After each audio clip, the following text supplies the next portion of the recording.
Want to know the latest in soccer? Then listen to the Golden State Media Concepts Soccer Podcast. From MLS, the World Cup, and the Premier League, we've got you covered. The latest updates, the hottest matches, and news on the league's top players. It's the Golden State Media Concepts Soccer Podcast. David Beckham scores the goal to take England all the way to the World Cup finals. Listen now.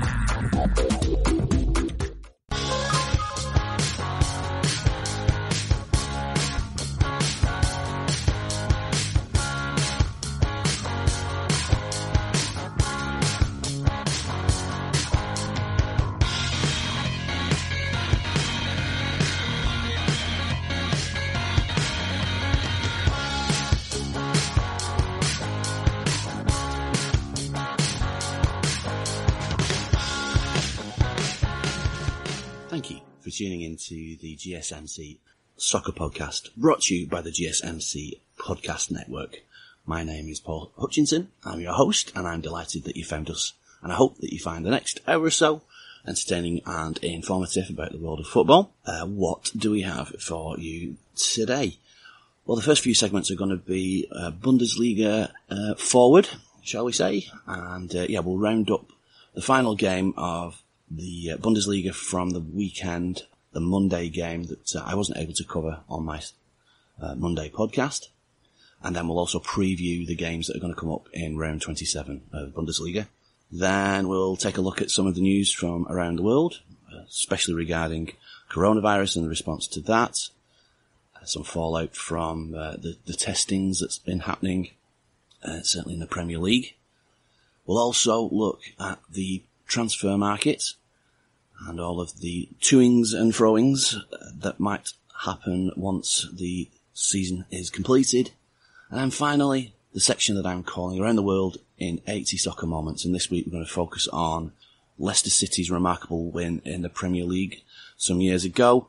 And also in the Premier League, Arsenal's Invincibles of 2003-2004. So I think that's plenty to be getting on with. We would love for you to get involved, and the best way to do that is to follow us on our social media outlets. We are at GSMC_soccer on Twitter and Instagram, and we'd love to have your comments in about how we're doing. Also, any comments that you have about any things that are raised during the podcast. I'm sure I'm saying some absolute nonsense in your opinion, so yeah, let me have it, and I'll be delighted to hear from you. Alright, well let's get cracking then. So yeah, let's just round up the game that we weren't able to cover on Monday. That was between Werder Bremen and Bayer Leverkusen.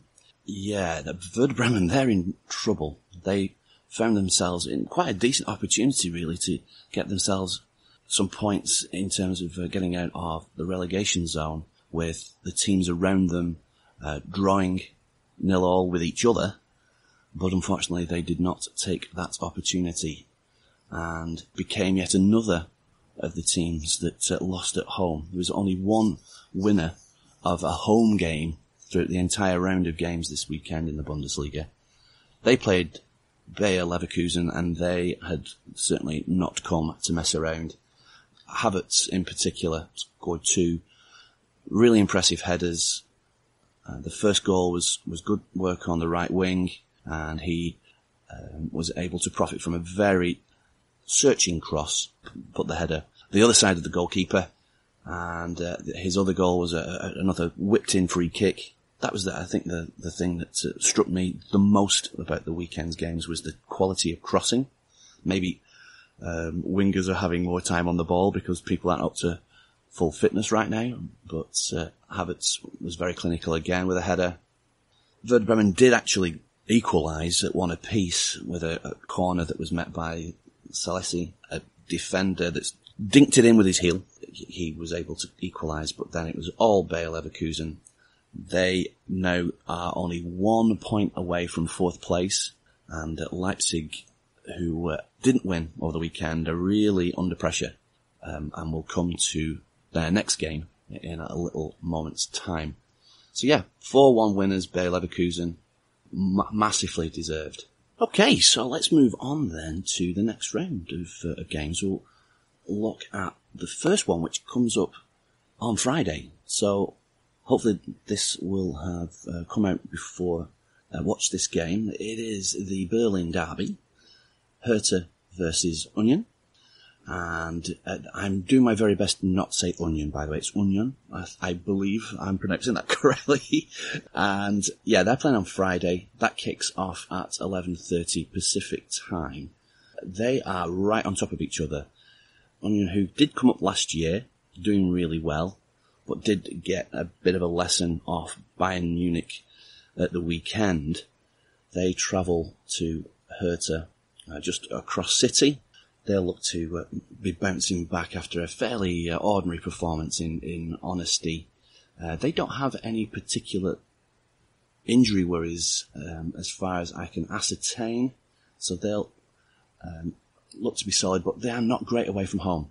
They have got the vast majority of their points, 19 in fact, at home, and so although it's just across stadium and it seems like home advantage has somewhat dissipated on the evidence of what happened in the round last week. And as they say, in local derbies, form goes out of the window, and they really are right on top of each other. Like I said, Hertha Berlin went above them after their impressive 3-0 win last weekend. They're now in 11th position on 31 points, with Union. They are in 12th on 30 points. So it's the traditional 6-pointer here. And again, if both teams are looking to push for European places, this is probably a good time to start. So yeah, that'll be interesting. Local bragging rights at stake. And like I said, that kicks off at 11:30 a.m. Moving on.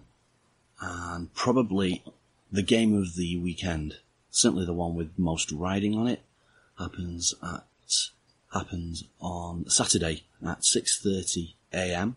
and that is between Borussia Mönchengladbach and Bayer Leverkusen. So at this point it is 3rd versus 5th, and there is only a few points separating those two teams, with both having good wins over the weekend and Leipzig dropping points at Freiburg. So as it stands right now, Borussia Mönchengladbach are only 2 points ahead of Bayer Leverkusen on 52 points. So it really is very tight for those 3rd, 4th, 5th positions, which the Champions League positions are at 3rd and 4th. So yeah, a lot riding on this game. Both teams are going to go into this pretty confident. Gladbach dismissed Eintracht Frankfurt on Saturday. They were up 2 goals within 7 or 8 minutes. And they were very, very comfortable against them. They don't seem to have any injury worries and are expected to remain an unchanged side, with Thuram scoring goals as well. On the Bayer Leverkusen side, as we've mentioned, they had a very handy win on Monday, and so they have a couple of injury concerns. Their club captain, Lars Bender, he's out with a foot injury, but looks to be coming back into the frame a little bit, as well as a similar injury. Their top goal scorer, Volland, remains also out with a foot injury. So, yeah, looking forward to this one. And I think probably the coach of Bayer Leverkusen, Peter Bosz, he's also looking forward to it, because his biggest ever win was against Gladbach in 2017, when his Borussia Dortmund team beat them 6-1. So the noticeable thing from the weekend was the intensity of games. There wasn't a great deal of competitiveness, it seemed to me, for many of the games. So when the stakes are high, like in this game, with Champions League positions on the line, I expect after another week of fitness for this one to be an absolute cracker. I'm really looking forward to watching this game. We'll take a quick break there, and then we'll continue to preview some of the games in the Bundesliga, or the Saturday games in particular. You're listening to the GSMC Soccer Podcast, brought to you by the GSMC Podcast Network. You really can't underestimate the importance of having the right creative work for your brand or your product. Whether it's a logo, a website, a book cover, or an ad campaign, you really need a quality design to make that big difference pop and deliver your overall engagement and success in a competitive market. That's where Design Crowd comes in. Design Crowd has over 750,000 designers from Sydney to San Francisco ready to help you with awesome creative ideas. They make crowdsourcing work for you. So if you need a logo or you're working on your creative branding, you can go to designcrowd.com and post a brief describing the design you need. And then within about 2 to 7 days, you'll receive up to over 100 different designs from designers around the world. Then you pick the best design and approve payment to the designer. So you're only paying for the design that you want. It takes a lot of the guesswork out of freelancing and out of crowdsourcing. And you don't have to be a huge company like Harvard Business School to use Design Crowd, although they have used it as well. You can start a project on Design Crowd for as little as $99. And if you go right now to designcrowd.com/health and wellness or enter the promo code health and wellness on their website, then our health and wellness listeners will receive up to $150 off of your design project. That's designcrowd.com/health and wellness or entering that promo code health and wellness.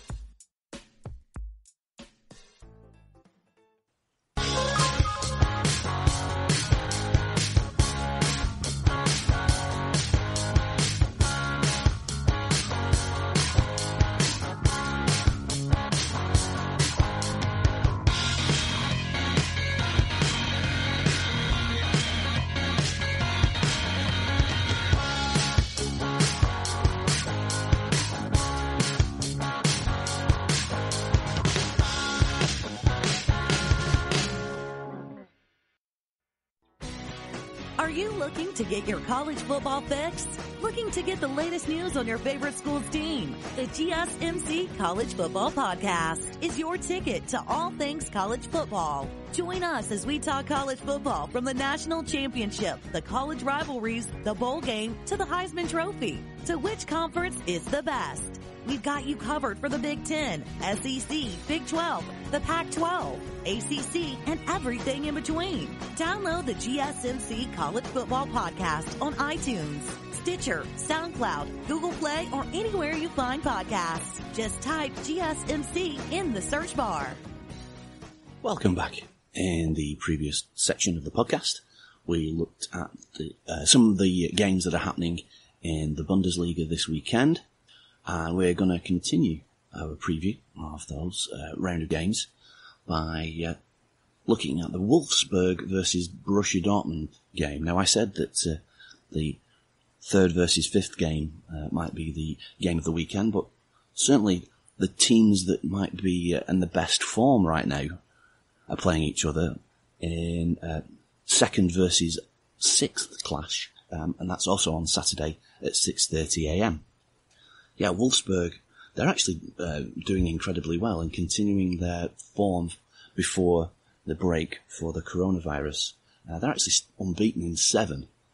They're in good form and got a really, snatched a win against Augsburg at the weekend with a last-minute goal. Ginczek scoring that one. He's unlikely to start. They have, so William is ruled out for the foreseeable future.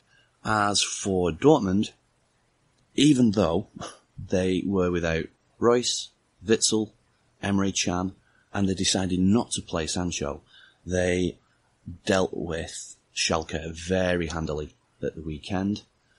It's looking like Emre Can might be back in contention to be played, and I think Sancho was nursing a slight groin injury, and so they didn't choose to risk him. He did come on towards the end, but the game was already out of sight, and so it was just a nice bit of getting some game time under his belt.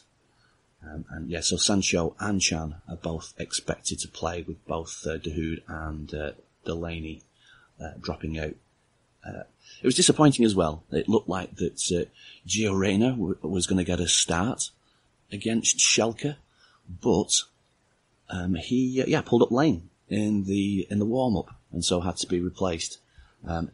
His replacement did all right though. He set up 2 goals, Julian Brandt, but and also I thought Guerrero was absolutely outstanding. He scored 2 goals last week. Their attack is really firing right now, and they are the only team. Dortmund are the only team in the Bundesliga right now that have 3 players on a double-figure goal tally. That's Haaland, Royce, and Sancho. So they are a fearsome attacking outfit. Like I said, both teams coming into this one in handy form, in really good form.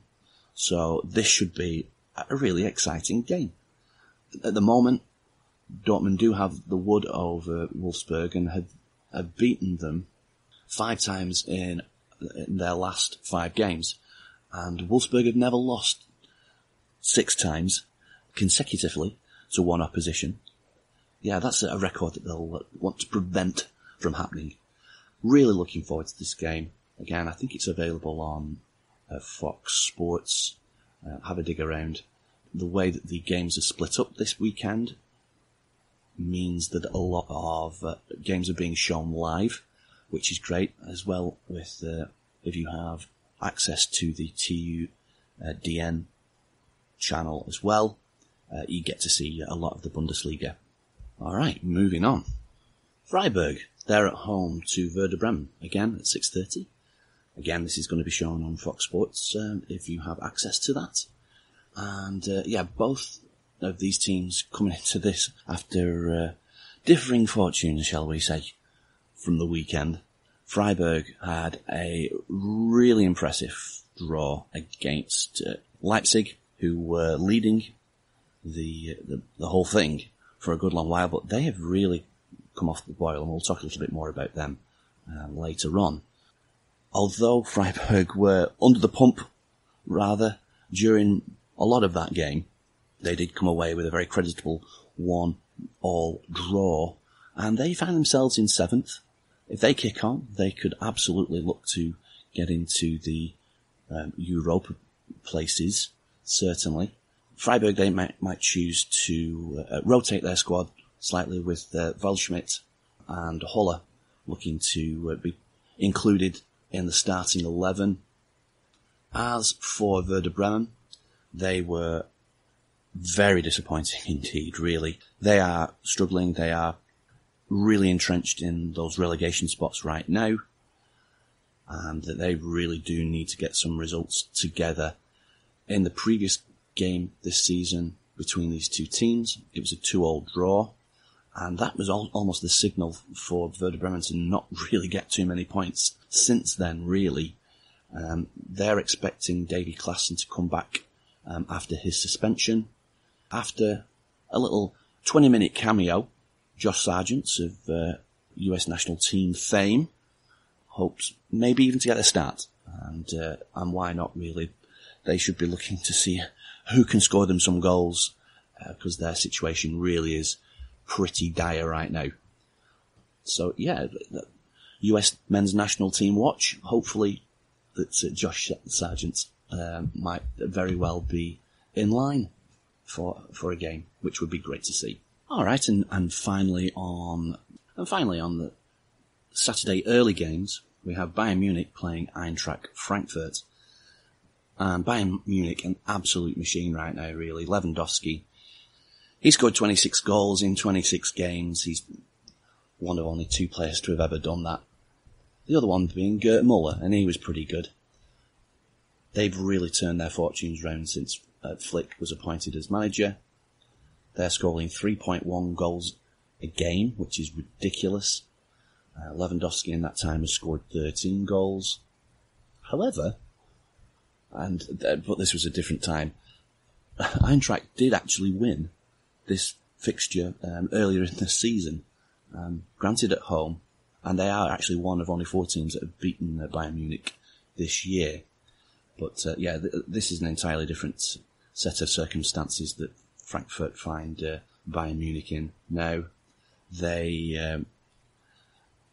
when weren't exactly impressive against Bayern Munich. They just did enough. They knew they were better, and that's all it took really to get rid of Union Berlin on Sunday.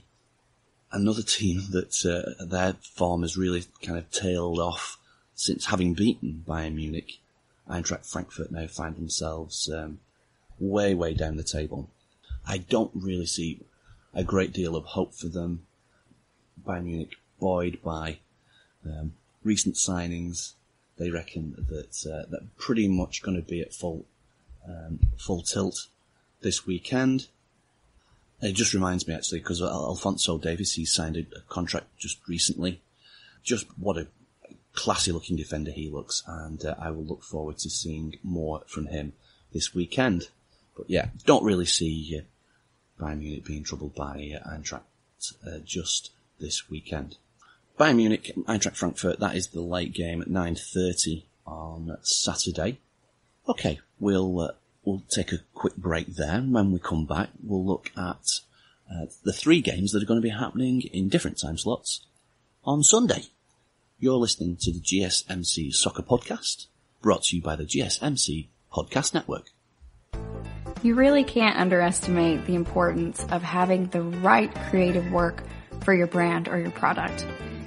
Whether it's a logo, a website, a book cover, or an ad campaign, you really need a quality design to make that big difference pop and deliver your overall engagement and success in a competitive market. That's where Design Crowd comes in.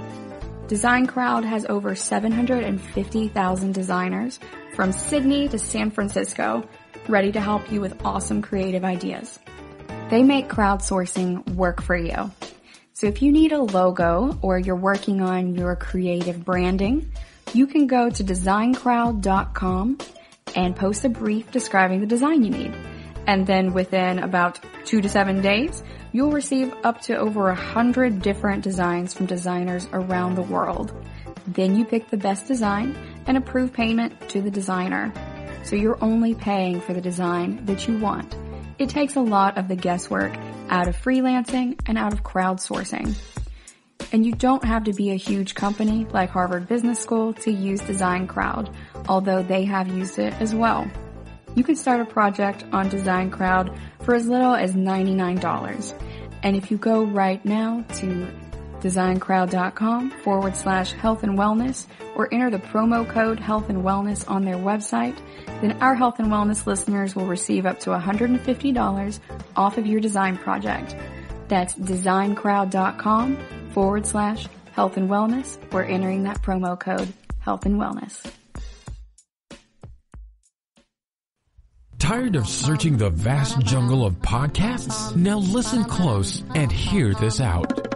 There's a podcast network that covers just about everything that you've been searching. Hey! The Golden State Media Concepts Podcast Network is here. Nothing less than a podcast bliss with endless hours of podcast coverage. From news, sports, music, fashion, cooking, entertainment, fantasy, football, and so much more. So stop lurking around and go straight out to the Golden State Media Concepts Podcast Network. Guaranteed to fill that podcast itch. Whatever it may be. Visit us at www.gsmcpodcast.com. Follow us on Facebook and Twitter and download us on iTunes, SoundCloud, and Google Play.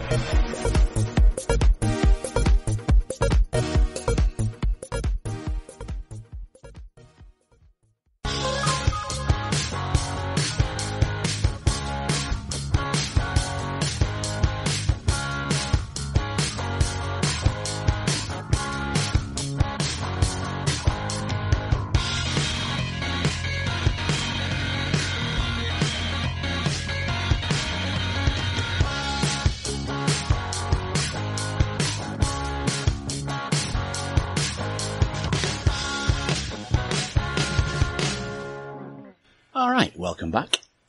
In the previous section of the podcast, we looked at the games that were happening on Saturday in the Bundesliga, and we'll continue to look at the games that are happening on Sunday.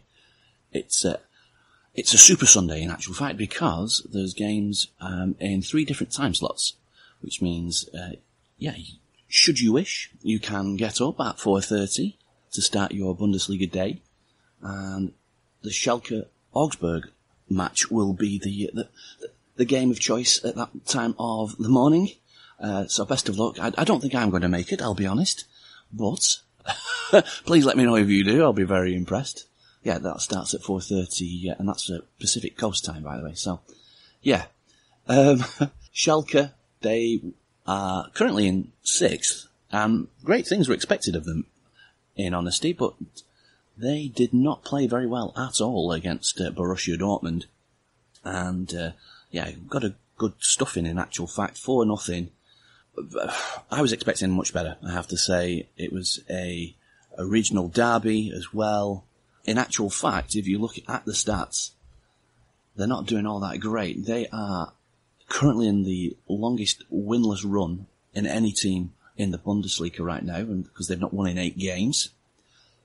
But luckily, they're playing Augsburg, who are without a win in 6. So something's got to give at some point here, you'd think. They've only scored 4 goals in 2020, so in the calendar year, they've only scored 4 goals, have Schalke, and that's not helping matters as it goes. Augsburg, as well, are not coming into this, as I mentioned, really in great form, and they've actually lost their last 5 away games. But, as we've mentioned already, it doesn't seem to have as big an advantage playing at home in the current circumstances, where I don't think referees feel under the same amount of pressure to give certain decisions. I think that's a massive thing that happened. And just the idea of going into a stadium, it's just a kickabout. Maybe that's something to do with it, I don't know. None of these teams go into this game with any kind of form, especially Augsburg. They lost to Wolfsburg. This will be, by the way, the first game that Herrlich will be in attendance at after his appointment. The first game that he was going to be in charge of, he wasn't allowed to, because he broke the protocols that were necessary during this coronavirus lockdown. He actually left the team hotel to pick up some face cream and some toothpaste, I believe, or something like that. Anyway, he was caught doing that, and he had to go into self-isolation, wasn't allowed to be in contact with the team, and so was therefore unable to be at the stadium as well. So this will be his first game where he can actually call the shots in the stadium. Who knows with this? I mean, no one's got any form, and it should be, I don't know. If you're waking up at 4:30 for this game, then you have my absolute blessing on that. But I probably won't bother. All right, moving along to the next game. The next game starts at a slightly more reasonable hour if you're on the West Coast. 6:30 a.m. Mainz versus RB Leipzig. And, Mainz, they're in the position just above the relegation zone, and they got a really heartening draw against Cologne at the weekend. They were 2-0 down, and they managed to get it back to 2 apiece, and that has been indicative really of their form of late. They are they're 3 matches unbeaten, and that's the first time that they've managed to do that this season. They're actually unbeaten in their last 2 home games against Leipzig. So the indicators are there for them to continue with how they've been going on. In contrast, Leipzig were another team that got a draw, and actually they had to come from behind to get that one in a surprise game where they dropped points against Freiburg. Wholly disappointing performance. Timo Werner, who is their premier striker, he's got 21 goals right now, and therefore second behind Robert Lewandowski in that chart. His form of late has slowed slightly, and so they did rely on Poulsen to get the goal that equalised for them. A really good header in actual fact, really, and he's an interesting character actually, Poulsen. He joined them, and by them I mean Leipzig, when they were in the third tier, and so he's been there for quite a while, and should he play, which seems likely at some point or other during the game, he will rack up his 250th competitive appearance for them, which is, that's a lovely moment. I really like it when players progress as the team does as well. That always makes me very happy. As for Mainz, they are hopeful of getting back some attacking firepower with Mateta available again, but as we reported last week, their goalie, or first-choice goalie, Zenta, is going to be out for the rest of the season, with Muller filling in for him. So, an interesting one. I suspect they might be quite angry about the performance from last week, especially as the teams around them capitalised with wins. I expect, even though they are away from home, that they should beat Mainz and maybe even rack up some goals. Expect maybe Werner to get off the snide after the at the start-up of the season. So let's see how that goes. And I might be interested in getting up that slightly bit earlier for that one, I think. And the final game of the weekend is at 9 a.m, which that's perfectly reasonable on Sundays. Cologne versus Fortuna Düsseldorf. Both coming off draws at the weekend. And Düsseldorf in particular, they can consider themselves pretty unlucky, I think. They hit the woodwork 4 times in that relegation 6-pointer at the weekend. They've actually been in fairly decent form.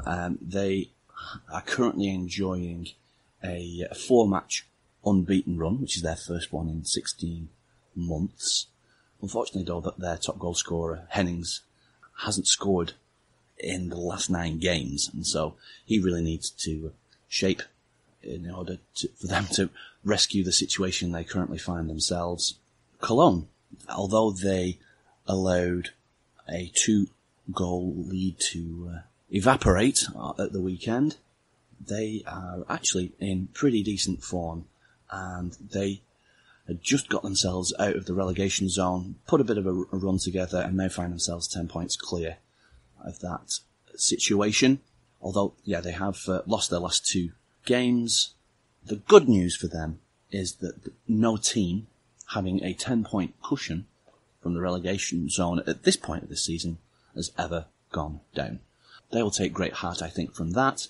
Fortuna, though, are going to be without Stefan. He's aggravated his knee injury, so for US men national team watchers out there, unfortunately, he's going to be out, and so it may end up going back to Manchester City on the strength of that.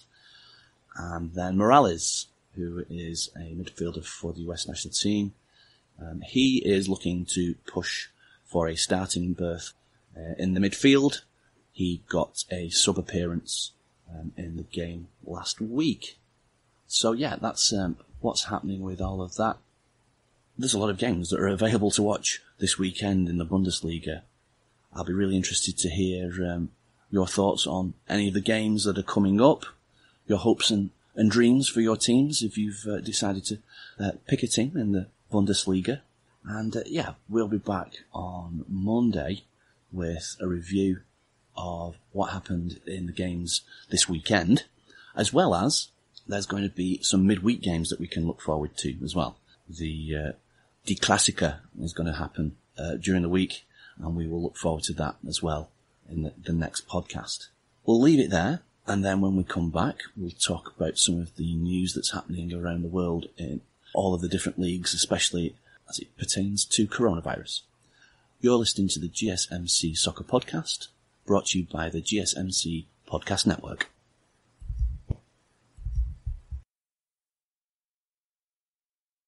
This is your ultimate stop for everything sports. The Golden State Media Concepts Sports Podcast. Should I say more? From the NFL, MLB, the NBA to MMA, it's all in here. The Golden State Media Concepts Sports Podcast. Listen now.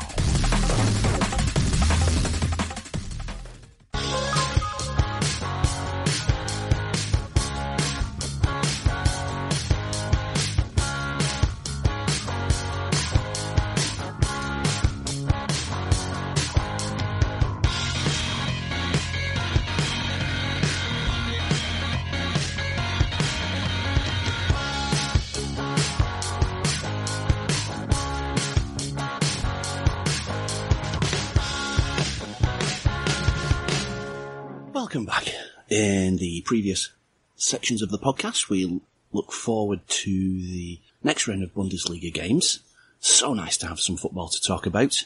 But I do miss having a look at some of the news that's happening around the world, especially in the major leagues in Europe. We have the Premier League, who did their first round of testing just in the past few days. And there were 6 positive tests from 3 different clubs, and details of that have been coming out as to who those people are, whether they're players or coaching staff. There were a total of 748 tests carried out from 19 clubs. The outlier there was Norwich City. They did their tests on Tuesday, so we don't know anything about those as of yet. But 1 player and 2 members of staff at Watford and Burnley have tested positive.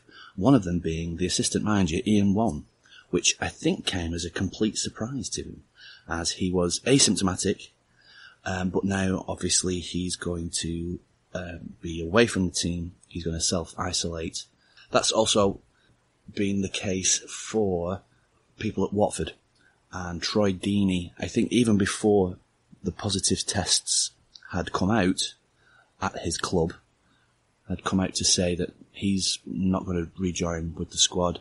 He has a child who has a medical background that would prevent him from being around, or he should sort of self-isolate and not be involved in group activities like this. Watford have backed him up 100%. Saying that they totally understand what he has to do for his family. And I just think that this is going to be how all of this is resolved. If, say for example, Watford end up being relegated, I think that they can 100% take this to some kind of court of arbitration. Because if you're not able to play your captain, again, playing conditions are all so much different from the way they started the season.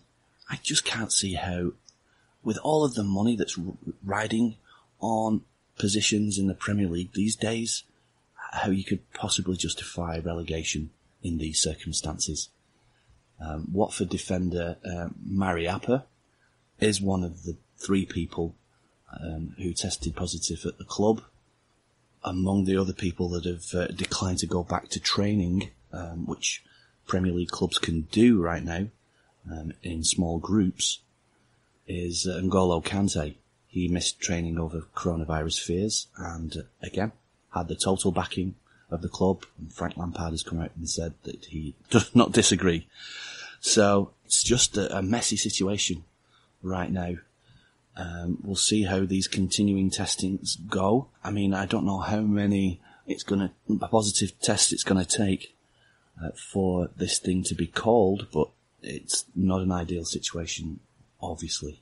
Away from coronavirus, Olivier Giroud of Chelsea, he's had his contract extended for 12 months, which means that he's going to be at Stamford Bridge next season. I think he sees an opportunity here. He was brought back into the team after Tammy Abraham got an injury at the latter part of the season. And he did really well, and I think Chelsea started to play pretty good stuff. His experience, I think, invaluable in such a young team that Frank Lampard's putting together. They are fun to watch, and Giroud's done it all. He's a blooming World Cup winner, for goodness sake, so he should absolutely do a job for them. Always a solid performer, although he hadn't been playing too much up to that point. Moving into German football, not Bundesliga, but Bundesliga 2, the German side Dynamo Dresden, they've turned over 2 more positive tests for coronavirus. Now, they'd had a positive test confirmed before the first round of games back after the break, and therefore they did not fulfill their fixture this weekend. And I think that also means that they won't be doing, they're fulfilling their fixture this weekend also. The Bundesliga 2 club have put their entire staff in isolation for 2 weeks from May 9th after the initial positive testing. So that is definitely an ongoing situation to monitor how that is dealt with and whether or not the league will be allowed to continue. It's just it's just so odd and no one knows what's happening. What else do we have? In MLS, FC Cincinnati due to announce Jaap Stam as their new manager. I remember him doing pretty well at Reading. I think that he got them pretty close to going up through the playoffs, if I remember correctly, 3 or 4 years ago. Didn't quite happen for him there, and then got sacked. But I remember him being commended on the standard of football and the quality and style of football was good to watch. After he was at Reading, he went to work at Ajax with their reserve team. He did manage Feyenoord last year, but only lasted half a season. But obviously, he's a proven legend. What a cracking defender he was, and so this might be a really good fit for him. A team that's looking to get some of that limelight, a newly installed team within MLS. So what might work well for both parties for this situation. Also, Alejandro Bedoya was interviewed by Taylor Twellman the other day, and he didn't think too much of this idea of the 2016 tournament being carried out in Orlando. He likened it to a luxurious prison, that all of the teams would be expected to be around and about Orlando, with players away from their families for 8 to 10 weeks. Seems a rough deal to me. I see the appeal of it and getting some soccer available for people to watch in the US, but I don't know. The human aspect of this, I don't think has been appreciated nearly enough, in my opinion. And the final thing in MLS that I wanted just to cover was that the growing relationship between Liga MX and MLS, I'd really like to see, but unfortunately the games, the collaborations with both of those leagues are going to be cancelled for this year. There was an intention to have an all-star game between MLS and Liga MX. There was also going to be an expansion of the Leagues Cup, which last year had 8 teams involved, and this year was going to have 16 teams involved. There were some fun games in that. I remember watching quite a few of those on ESPN. So that's a shame that that's also had to be cancelled, as well as there was going to be a Champions Showcase too, with the MLS champion playing the Liga MX champion of champions. So yeah, that's a really unfortunate thing to happen on the back of all of this. So I hope, and there is plans to continue to do this in 2021. This year, not so much. I think that might just about do it. Alright, we'll take a quick break there, and then when we come back, we'll have a little bit of a look at the transfer market and see where certain players think they might be going next year. You're listening to the GSMC Soccer Podcast, brought to you by the GSMC Podcast Network.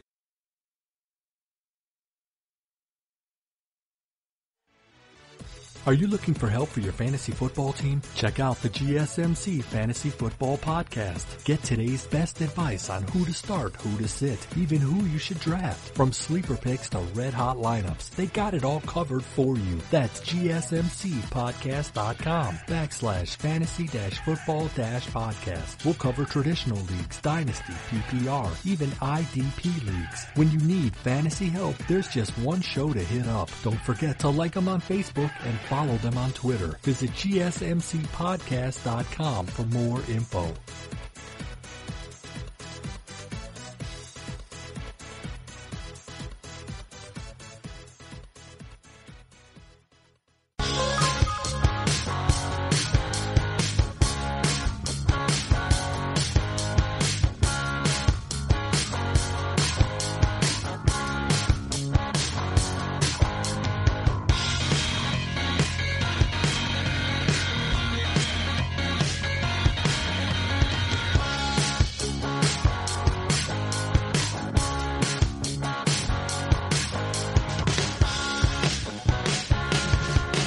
Welcome back. In the previous section, we looked at the news from around the different major leagues around the world. In this section, we're going to have a look at some of the transfer rumours that have been bandied around. Again, this would have been a really exciting time to see where players might end up, but because the extension of the season has had to be an extension to the various different seasons, all of these contracts are up in the air a little bit, even at this late stage. Yeah, many of the leagues would have been finishing right now and would be looking forward to a Champions League final, probably, and a Europa League final and all sorts of things. But here we are. We're doing the best we can. And I'm going to start off with Leroy Sané, who is currently at Manchester City, but he's looking for something a little bit more permanent. Doesn't see his future at Manchester City, but also does not want to go to Liverpool, who have expressed interest. And I think his heart is set on a move to Bayern Munich. One player that has really kicked on this season is Adama Traore, who is an absolute, what a player. He's been unimpressive, shall we say, at places like Villa and Middlesbrough, but it seems like they've really got hold of him at Wolves, and he's just been absolutely unplayable at times. He's strong and quick and skillful, and that has not gone unnoticed with lots of teams around the world. I think Liverpool and Manchester City in the Premier League are really interested in him, but also I've heard rumours of places like PSG and Barcelona also. He's only 22, so that would be quite the investment, I think. Were Wolves looking to sell, I suspect that they'll be wanting £100+ million in transfer fees for him. He's been that good, I think, this year. By a million miles, the most improved player in the Premier League this year, I think. Neymar has confirmed that he's not going to leave Paris Saint-Germain. There was talk of him going back to Barcelona, but his agent has come out to say that no, he's going to be at Paris Saint-Germain, and I think on the back of the uncertainty surrounding coronavirus and the impact that will have on football finances. Chelsea, they're leading the race to sign the Dutch centre-back at Barcelona right now, Mayomba. He's only 18, but I think Chelsea are gaining a bit of a reputation for developing and trusting young players, especially in defence too, so that might be an interesting move for him. We mentioned before that Vertonghen at Spurs, he's going to be a free agent at the end of this year. And it's looking like Real Betis and Valencia in La Liga are interested in him. And that also Inter Milan and Roma from Serie A are also in the running for him. I think he'll have plenty of options. Although he is 33, it's probably his last big move. But as a defender, you can learn to adapt. And those are more defensive-minded leagues that he'd be going to. Former Liverpool midfielder Coutinho, he doesn't quite know where he wants to go. He moved from Liverpool to Barcelona and is currently at Bayern Munich. And it's never really happened for him, and I'm honestly not that surprised. I was really shocked at how much money Barcelona spent on Coutinho. He was fine. He showed flashes of absolute brilliance. Would have the odd 9 out of 10 game, but I often thought that he went missing and would have pretty regular 6 out of 10 games. And so I was very surprised when Coutinho went for that amount of money, and I thought that Liverpool done very well to get that fee, and they've used it really wisely. They went ahead and got Van Dijk from Southampton, and they've not looked back since, really, have they? So, Coutinho, good player, but I don't think he was worth the amount that they spent on him.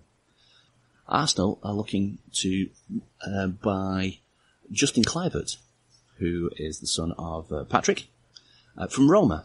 And part of that deal might be Mkhitaryan, who has done all right for them. Looks a little bit lightweight, really. He's 31 years old, and that would be an interesting swap move there, I think. What else? Pochettino. Nice to hear back from him. He's now able to sign for whatever club he wants to sign for, now that his gardening leave has ended with Tottenham. Manchester United have been told that if they want to get hold of Jack Grealish, they're going to have to pay 80 mil, even if Aston Villa get relegated. I think this is an interesting one. Soyuncu, who is the centre-half that replaced Maguire at Leicester, who's had a very good season so far. Leicester, one of the top defences in the league. Liverpool and Manchester City are both after him, by all accounts. He's only 23. He looks a really good player, comfortable on the ball. Kind of got a little bit of a ricket in him, but I think as a young defender, that can be coached out of him, and I think that those two clubs would fancy their chances of making him a really top defender. As we mentioned before, I think that Ryan Fraser, who plays for Bournemouth, and he's out of contract at the end of this year, could go on a free to Tottenham, and that Cavani, who is at Paris Saint-Germain, he's out of contract also. He's 33, and Newcastle are sniffing around to see whether he might sign for them, which, honestly, adored by the fans up there. If that's what he's into, he could become like a real cult hero up there. Arsenal are considering a swap deal. Lacazette, who was in the papers for the wrong reasons the other day, might be a swap that they need to get Thomas Lemar the other way. Lemar is 24. Lacazette is 28. Lacazette has not really been ripping up trees since Aubameyang appeared. Really in and out of form. I feel like Arsenal are getting the better deal out of that, but you never know. And finally, I think, Gareth Bale. He's denied reports that David Beckham's Inter Miami are after signing him. Gareth Bale is 30, so again, it tends to be that players around about that age are considering a move to MLS, but I suspect Bale might think that he has got maybe a couple of more seasons in a top European league. Not to say that the MLS is not a top league, but Bale might want to prove himself maybe back in the Premier League or somewhere different before he thinks about going to MLS in any capacity. Alright, well, we'll leave it there. If you want to give me your opinion on who you think your team should go for, and if you've heard anything of those rumours there and think, yeah, no, that's nonsense, I mean, our club should keep hold of that player or this player, or let me know. And we'll read some of those out once we get them. The best way to do that is at GSMC_soccer. That's on Twitter and Instagram. Yeah, let us know. What are you thinking? Okay, we'll call it a day there for transfer rumours. When we come back, that will be the final part of the show. And it's the part that I'm calling Around the World in 80 Soccer Moments. Those significant happenings in the sport that we love. You're listening to the GSMC Soccer Podcast, brought to you by the GSMC Podcast Network. Are you looking for the very best NFL and college football podcast? Then check out the GSMC Football Podcast. Get the latest football news both on and off the field. From the NFL Draft to trades to the rumor mill to the NFL Combines. They got you covered. That's GSMCpodcast.com/football-podcast. Get updates on college rivalries, game day insights, and much, much more. It's football talk the way you want it. This show eats, sleeps, and breathes football. Don't forget to like them on Facebook and follow them on Twitter. Visit GSMCpodcast.com for more info.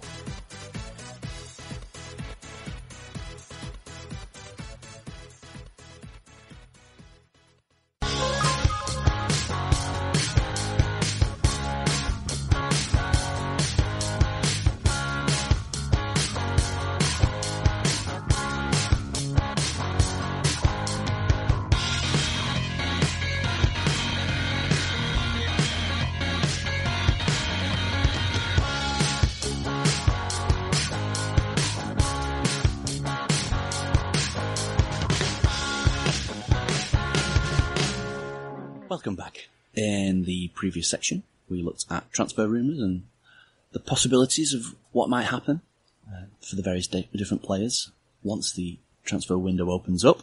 If it ever does, I don't know. In this last section, we're going to do what I'm calling Around the World in 80 Soccer Moments. Significant things that has happened that has shaped the game. And this week, I'm going to look at the Leicester City title win of 2016-2017 and the Invincibles of Arsenal in the 2003-2004 season. So first of all, Leicester City. Now, it's important to build up the background, I think, for this situation. They were almost relegated the season before they won the title. In fact, it was an incredible run of form where they won something like 7 out of 9 games at the end of the season to prevent them from being down. They were rock bottom of the division with only a few games to go, and they somehow dug themselves out and remained in the Premier League. They did sack the manager at the end of that, Nigel Pearson. Although he kept them up, they did let him go, and they brought in Claudio Ranieri, and everyone looked at that appointment. I mean, literally everybody, I think. No one said, that's a great opportunity for Claudio Ranieri.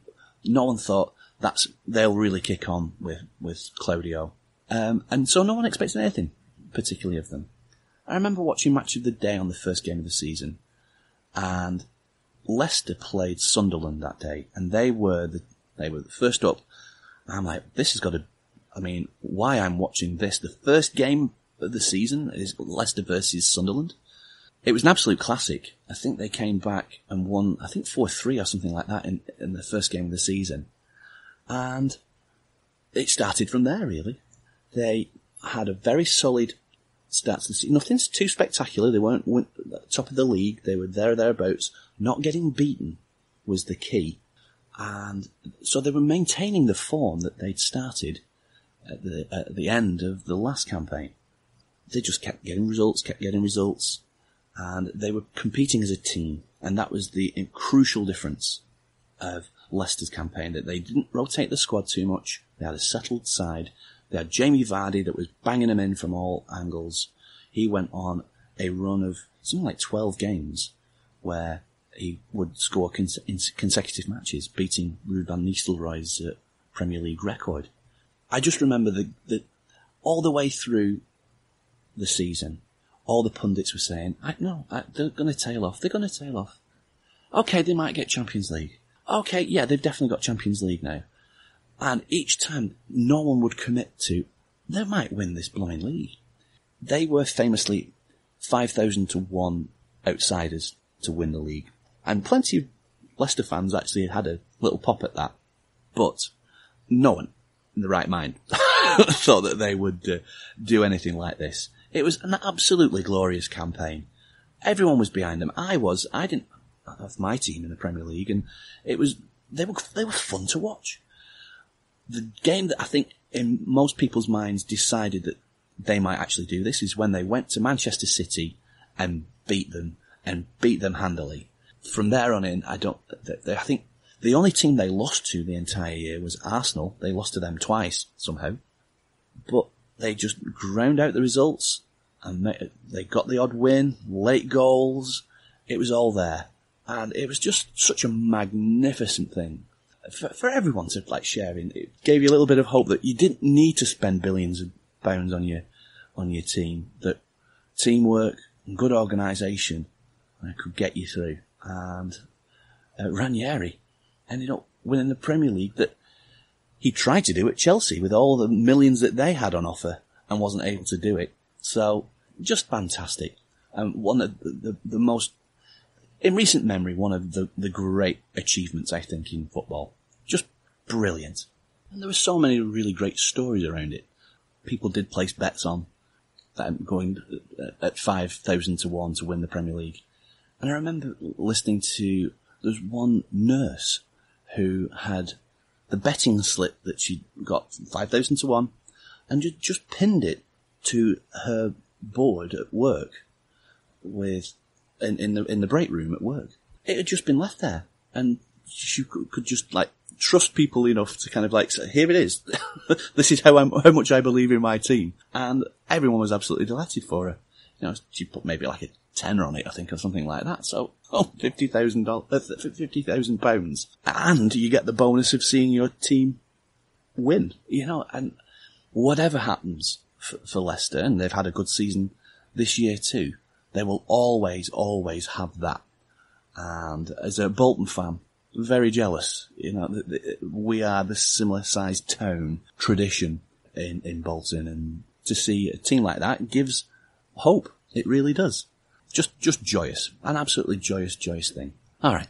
The next thing I want to concentrate on is the Invincibles of 2003-2004. This was a great team. They were such an impressive looking side as well.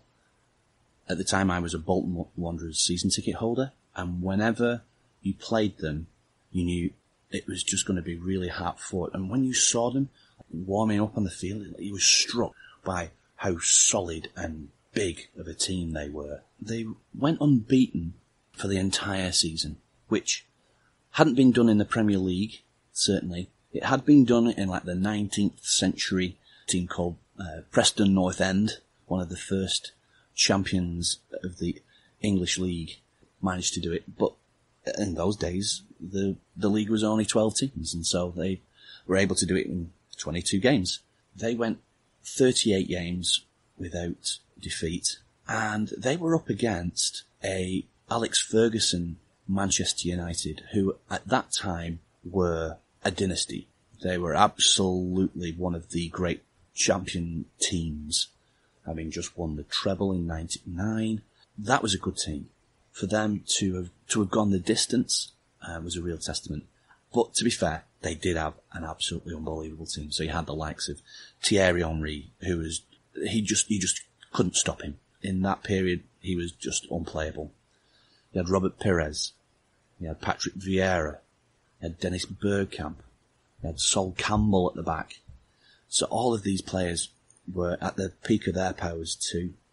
They had you had a lot of the France 98 World Cup team involved for Arsenal at that point. It was all down to Arsene Wenger, really. He was the person that was able to identify players that he felt was going to do a job for him in a very particular setup. It was all about pace.